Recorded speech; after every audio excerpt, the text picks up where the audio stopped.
Hi friends, welcome to Latha's world. మనకి ఈరోజు ఉదయాన్నే బ్రేక్ఫాస్ట్ అనగానే ఇడ్లీ దోశ ఇవే గుర్తొస్తూ ఉంటాయి కదా. సో మనం ఇడ్లీ అంటే ఇడ్లీ రవ్వ, అలాగే దోశలో ఎక్కువగా బియ్యం ఇవే వాడుతుంటాం కదా. సో ఇప్పుడున్న పరిస్థితుల్లో మనకి ఇవంతా హెల్దీ లేదు కాబట్టి మనం ఆ బియ్యానికి రీప్లేస్మెంట్గా వేరే ఏమైనా ఐటమ్ చేంజ్ చేసి ఏమేమైతే బ్రేక్ఫాస్ట్ ఐటమ్స్ చేయొచ్చో ఈ వీడియోలో చూద్దాం. సో నేను ఫస్ట్ అయితే జొన్నలతో మనం దోసపిండి ఎలా చేసుకోవాలో చూపిస్తున్నాను. సో దోసపిండికి నేను ఇక్కడ చూపించిన గ్లాస్తో 1.5 గ్లాసు మినపప్పు తీసుకున్నాను అనమాట. సో మనం ఎంతైతే మినపప్పు తీసుకుంటామో అంతకి డబుల్ క్వాంటిటీ మనం ఇవి జొన్నలు తీసుకోవాలి. ఇప్పుడు 1.5 గ్లాసు మినపప్పు కాబట్టి 3 గ్లాసులు జొన్నలు తీసుకుంటున్నాను. మీకు నచ్చితే తెల్ల జొన్నలైనా తీసుకోండి, బట్ నేనైతే పచ్చ జొన్నలు తీసుకుంటున్నాను అనమాట. సో 1.5 గ్లాసు మినపప్పు, 3 గ్లాసులు జొన్నలు, అలాగే కొంచెం పచ్చెనగపప్పు, కొంచెం దోశలు క్రిస్పీగా వస్తాయి పచ్చెనగపప్పు వేస్తే. అలాగే కొంచెం పెసరపప్పు వేసుకుంటున్నాను. మీకు నచ్చితే వేసుకోండి పెసరపప్పు, లేదంటే అవసరం లేదు. ఇది కొంచెం మెంతులు వేసుకుంటున్నాను దోశలు కలర్ ఎర్రగా అలా రావడం కోసం అని చెప్పి. ఇవి పక్కన పెట్టాను అనమాట, నానబెట్టి క్లీన్ చేసుకున్న తర్వాత. ఇది చూడండి జొన్నలు కాబట్టి కొంచెం మనం ఎక్కువసేపే క్లీన్ చేసుకోవాల్సి ఉంటుంది, కొంచెం తాలు అదంతా ఉంటుంది కదా జొన్నల్లో. సో నేను నానబెట్టి పక్కన పెట్టేసుకున్నాను. నెక్స్ట్ అయితే దీని తర్వాత నేను ఇడ్లీ పిండి కూడా ఎలా తయారు చేయాలి జొన్నలతో అని ఒకేసారి చూపిస్తున్నాను. ఇడ్లీకి ఇదిగోండి 1 గ్లాసు మినప్పప్పు, అలాగే నేను రవ్వ తీసుకోవాలి కదా, ఇడ్లీ రవ్వ నేను జొన్నలదే తీసుకున్నాను. జొన్న ఇడ్లీ రవ్వ అని మనకు బయట దొరుకుతుంది.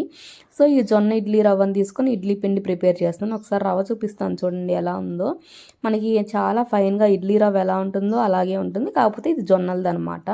కొంచెం మనకి హెల్దీగా ఉంటుంది కదా జొన్నలది అయితే, అందుకని అది తీసుకున్నాను నేను. అది కూడా 1 గ్లాస్కి 2 గ్లాసులు జొన్న రవ్వ వేసి నానబెట్టేశాను. చూడండి నేను ఒక 7-8 గంటలు నానబెట్టిన తర్వాత ఎలా అయిపోయాయో.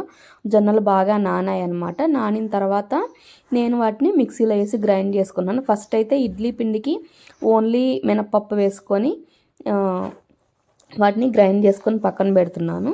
ఇప్పుడు ఈ ఇడ్లీ పిండి కోసం ఏం చేస్తున్నాను అంటే, ఆ రవ్వ ఉంటుంది కదా నానబెట్టిన రవ్వ, అందులో ఉన్నటువంటి నీళ్ళన్నీ పిండేసి ఈ మినపప్పు రుబ్బేసుకున్నాం కదా దానిలో కలుపుకుంటున్నాను. అప్పుడు మనకి ఇడ్లీ పిండి అయితే రెడీ అయిపోతుంది అనమాట. చూడండి వాటర్ మొత్తం స్క్వీజ్ చేసేసి నేను మినపప్పు పిండిలో కలిపేసుకున్నాను అనమాట. సో అంతే, మనం దాన్ని కలిపెట్టి ఒక నైట్ పక్కన పెట్టేసుకుంటే మనకి ఇడ్లీ పిండి రెడీ అయిపోతుంది. అంతే, చూడండి మనకి పిండి ఎంత బాగుందో. మనం మామూలుగా ఇడ్లీ రవ్వ వేసుకుంటే ఎలా ఉంటుందో అలాగే వచ్చేసింది అనమాట. సో పెద్ద డిఫరెన్స్ ఏం లేదు. అలాగే నేను ఇప్పుడు దోశ పిండికి కూడా అలాగే మిక్సీలో వేసి దాన్ని గ్రైండ్ చేసేసుకొని పక్కన పెడుతున్నాను. చూడండి ఇది కొంచెం మనకి పచ్చజొన్నలు కాబట్టి కలర్ కొంచెం పెసరదానిలాగా పచ్చగా ఉంటుంది. ఇప్పుడు నేనైతే దాన్ని తీసి పక్కన పెడుతున్నాను అనమాట. సో నేను ఒక నైట్ అంతా వాటిని ఇడ్లీ పిండిని దోశ పిండిని బయటే పెడుతున్నాను.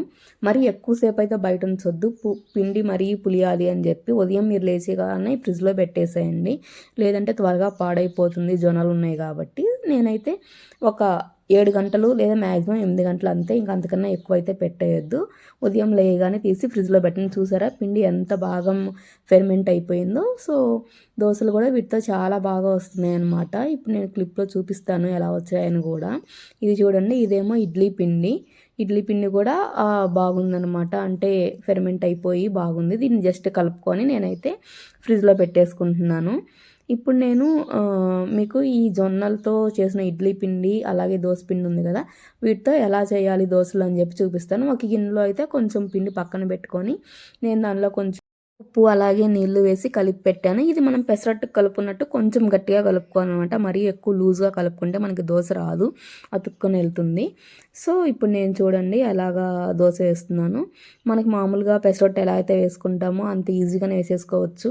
మనకి పెండాక అతుక్కోపోవడం అట్లా ఏమి ఉండదు. మనం కొంచెం థిక్గా కలుపుకోవాలంటే, మరీ ఎక్కువ లూజ్గా కాకుండా దోశ పిండిలా కాకుండా. మనకి ఈ దోశ కాలడం కూడా చాలా ఫాస్ట్గా కాలిపోతుంది అనమాట, ఎక్కువ టైం కూడా పట్టదు. నేను 2 వైపులా తిరిగేసి 2 వైపు కూడా ఒక జస్ట్ 1 మినిట్ అలా ఉంచేసాను అనమాట. ఇప్పుడు చూడండి దోశ మీకు ఎంత బాగా కలర్ఫుల్గా కనిపిస్తుందో.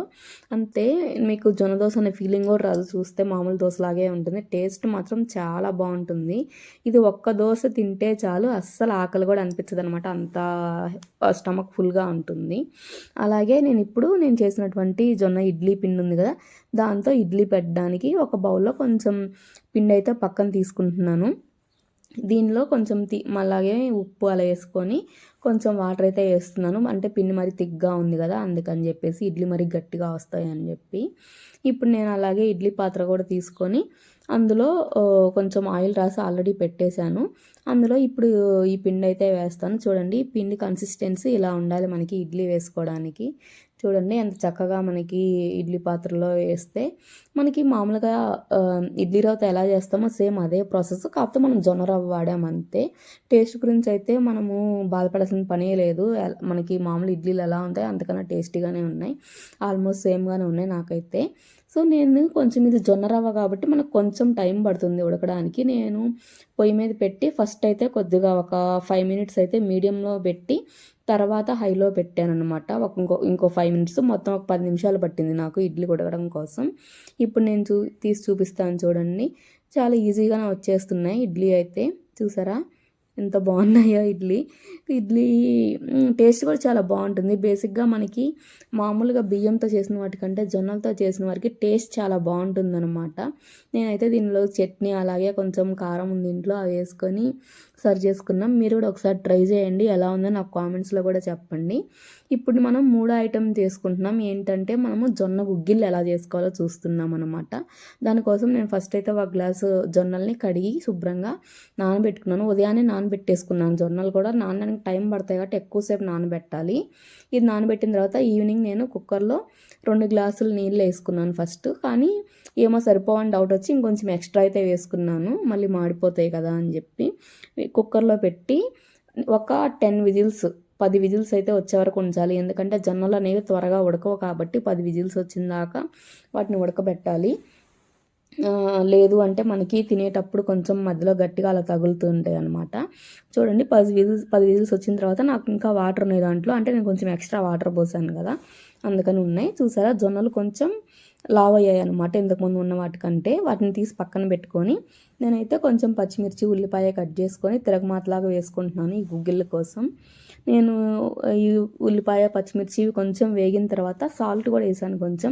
యాక్చువల్గా జొన్నల్లో వేయడం మర్చిపోయాను కుక్కర్లో, అందుకని ఇక్కడ కలిపేస్తున్నాను నేను ఉప్పు కొంచెం. ఇప్పుడు ఇందాక ఏవైతే నానబెట్టుకున్నామో ఆ జొన్నలు కూడా వేసి కలిపేసుకోవడమే. ఈ జొన్న గుగ్గిళ్ళు కనుక సాయంత్రం టైంలో డిన్నర్గా అయినా తినేసేయచ్చు. స్నాక్ రూపంలో మీరు తిన్నారంటే అసలు నైట్ కూడా ఆకలి అయ్యేది అంత అంటే టేస్టీగా ఉంటాయి. ప్లస్ స్టమక్ కూడా చాలా ఫుల్ అయినట్టు అనిపిస్తుంది. మనకి ఇంకా వేరే చిరుతిండ్లు అట్లాంటివి ఏం తినాలని కూడా అనిపించదు అనమాట. నెక్స్ట్ వచ్చేసి నేను మల్టీగ్రెయిన్ పిండితో రొట్టెలాగా చేసుకుందామని చెప్పి అనుకుంటున్నాను. సో దీనికోసం నేను ఫస్ట్ అయితే ఆశీర్వాద్ ఆటా వాళ్ళది మల్టీగ్రెయిన్ పిండి అని ఉంటుంది, గోధుమ పిండి కాకుండా మల్టీగ్రెయిన్ పిండి కొంచెం తీసుకున్నాను. దాంతోపాటు నేను యాక్చువల్గా రొట్టెలాగా చేసుకుందాం అనుకుంటున్నాను కాబట్టి జొన్న పిండి కూడా గోధుమ పిండి ఎంతైతే తీసుకుంటున్నానో అంతే క్వాంటిటీలో తీసుకుంటున్నాను. ఈక్వల్ చపాతీలాగా చేసుకోవాలి అనుకుంటే కొంచెం ఎక్కువ గోధుమ పిండి కొంచెం తక్కువ జొన్న పిండి తీసుకోండి, అప్పుడు మీకు చపాతీ ఈజీగా వచ్చేస్తుంది. అలాగే నేను దీనిలో కొంచెం రాగి పిండి కూడా కలుపుతున్నాను అనమాట. సో ఈ 3 కలిపి నేను ఒక రొట్టెలాగా చేసుకుంటున్నాను. మీరు చపాతీలాగా కూడా చేసుకోవచ్చు. చూసారంటే ఇక్కడ గోధుమ పిండి, జొన్న పిండి అలాగే రాగి పిండి. మీరు కావాలంటే కొంచెం ఎక్కువ గోధుమ పిండి, కొంచెం రాగి పిండి, జొన్న పిండి తీసుకొని చపాతీలాగా కూడా చేసేసుకోవచ్చు. నేను ఇది రొట్టెలాగా ఎలాగో చేసుకుంటున్నాను కాబట్టి దీనిలో కొంచెం మెంతికూర ఉంది ఇంట్లో, సో ఆ మెంతికూర వేసేసాను. మీకు అలా కాకుండా తోటకూర కానీ వేరే పాలకూర ఏం వేసుకున్నా ప్రాబ్లం లేదు. ఏదైనా సరే ఆకుకూర ఉంటే వేసేసుకోండి. కొంచెం సాల్ట్ వేసుకొని వేడి నీళ్ళతో కలుపుకుంటున్నాను అనమాట. ఎందుకంటే మనం ఆల్రెడీ జొన్నపిండి రాగిపిండి వేసాం కాబట్టి కొంచెం వేడి నీళ్ళు అయితే మనకి అవి చపాతీ లాగా లేదా రొట్టెలాగా చేసుకునేటప్పుడు ఈజీగా వచ్చేస్తుంది అతుక్కోకుండా. సో వీటిని నేను బాగా కలిపి ఒక ఉండలాగా అయితే చేసేసుకున్నాను, మల్టీగ్రెయిన్ పిండిలాగా. ఇలాగ ఉండలాగా చేసుకుంటే చూసారా ఎంత బాగా వచ్చిందో. ఇది చాలా హెల్దీ కూడా, ఒకటి తిన్నా చాలు చాలా స్టమక్ అంతా ఫుల్ అయిపోయినట్లు అనిపిస్తుంది అనమాట ఈ మల్టీగ్రెయిన్ పిండి వల్ల. ఇప్పుడు నేను దీన్ని అయితే ఒక గిన్నెతో కవర్ చేసి ఒక అరగంట అయితే పక్కన పెట్టేస్తున్నాను. అరగంట తర్వాత నేను మళ్ళీ ఆ పిండి తీసి ముద్దలాగా చేసి దాన్ని ఒక చపాతీ రోటీలాగా అయితే చేసేసుకున్నాను. ఇప్పుడు దీనికి కొంచెం పిండి ఎక్కువే పడుతుంది అనమాట. నేనైతే మనం పిండి కలిపేటప్పుడు ఎటువంటి ఆయిల్ అనేది కలపలేదు, ఎందుకంటే ఇది రొట్టెలాగా చేసుకుంటున్నాను కాబట్టి ఇప్పుడు కొంచెం ఆయిల్ వేయాల్సి ఉంటుంది. అందుకని చెప్పి నేను పిండిలో ఆయిల్ తగ్గించాను. ఇప్పుడు నేను కాల్చుకునేటప్పుడు 2 వైపులా కొంచెం కొంచెం ఆయిల్ అట్లా కాడుతో దానికి అంటించి 2 వైపులా కాల్చి తిరిగేసుకుంటూ ఉన్నాను. ఇప్పుడు చూడండి మనకి ఇది మామూలుగా మనం ఇంతకు ముందు రోజుల్లో జొన్న రొట్టె లేదంటే రాగి రొట్టె అట్లా చేసుకునే వాళ్ళే కదా, అలా ఉంటుంది. కాకపోతే దీంట్లో కొంచెం మల్టీగ్రెయిన్ పిండి కలిపాను కదా నేను, అందుకని కొంచెం డిఫరెంట్ ఉంది. కానీ టేస్ట్ మాత్రం సూపర్ ఉంటుంది. మీరు కూడా ట్రై చేసి ఎలా ఉందో నాకు కామెంట్స్లో అయితే చెప్పండి. హెల్తీగా తినండి, హెల్తీగా ఉండండి. మీకు ఈ వీడియో నచ్చినట్లయితే లతాస్ వాళ్ళ ఛానల్ని లైక్ చేయండి, షేర్ చేయండి, అలాగే సబ్స్క్రైబ్ చేసుకోండి. బాయ్.